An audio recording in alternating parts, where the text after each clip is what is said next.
সংস্কার ছাড়াও আমাদের দেশে নির্বাচন কমিশনের অগাধ ক্ষমতা দেয়া আছে, সংবিধানে দেয়া আছে এবং আইনের কাঠামো থ্রুতেও দেওয়া আছে। কিন্তু সমস্যা হয়েছে, আপনি যেটা বলেছেন, এই ক্ষমতা তারা কখনোই ব্যবহার করেনি আগে।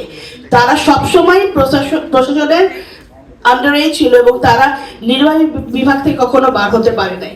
তো এখন প্রশ্নটা হচ্ছে যে এই নির্বাচন কমিশন এটা পারবে কিনা। এটা প্রশ্নের উত্তর ছিল দুটা।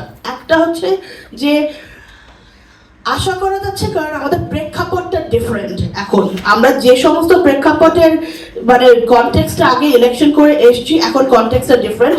আর 2 নম্বর হচ্ছে যে এখনকার কনটেক্সটটা অনেকটা ধরেন তত্ত্বাবধায়ক সরকার কেয়ারটেকার গভর্নমেন্টের মতো। কেয়ারটেকার গভর্নমেন্টের সময় আপনারা দেখবেন যে অন্যান্য কেয়ারটেকার গভর্নমেন্টে মানুষ প্রেফার করে কেন, কারণ কেয়ারটেকার গভর্নমেন্টের সময় নির্বাচন কমিশন অন্তত কিছুটা হলো তাদের ক্ষমতাকে ইউজ করতে পারে, যেটা পলিটিক্যাল গভর্নমেন্টের সময় করতে পারে না। সুতরাং আমরা আশা করছি যে ইন্টারিম গভর্নমেন্ট ইজ মানে to all intents and purposes, because they don't have any political skin in the game, they will sort of behave like a caretaker government. সুতরাং এই মানে কনটেক্সটে the interim গভর্নমেন্টের আন্ডারে যেহেতু ইলেকশনটা হচ্ছে, we can expect that.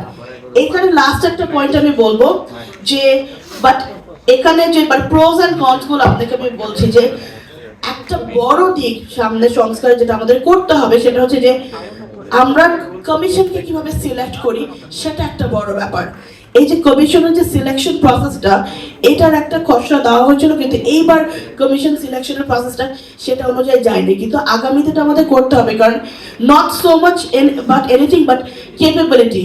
Election একটা অন্তত টেকনিক্যাল এবং কমপ্লেক্স জায়গা, এবং যাদেরকে আমরা সিলেক্ট করছি তাদের কোনো আগে নির্বাচন করার ইউজুয়ালি শুধু এই কমিশন না, যে কয়টা কমিশন 12টা কমিশন এসছে বাংলাদেশে, কোনো কমিশনারদের কখনোই কোনো নির্বাচন করার এক্সপিরিয়েন্স ছিল না, এবং এইটা দরকার এবং এই আন্ডারস্ট্যান্ডিংটা দরকার। এবং এটার সাথে করোলারি একটা পয়েন্ট হচ্ছে যে চিফ নির্বাচন কমিশনকে যখন আপনি প্রশাসন থেকে চুজ করেন, ইটস ভেরি ডিফিকাল্ট ওই মাইন্ডসেট থেকে বের হয়ে আসা। এটা কারো পার্টিকুলার দোষ না।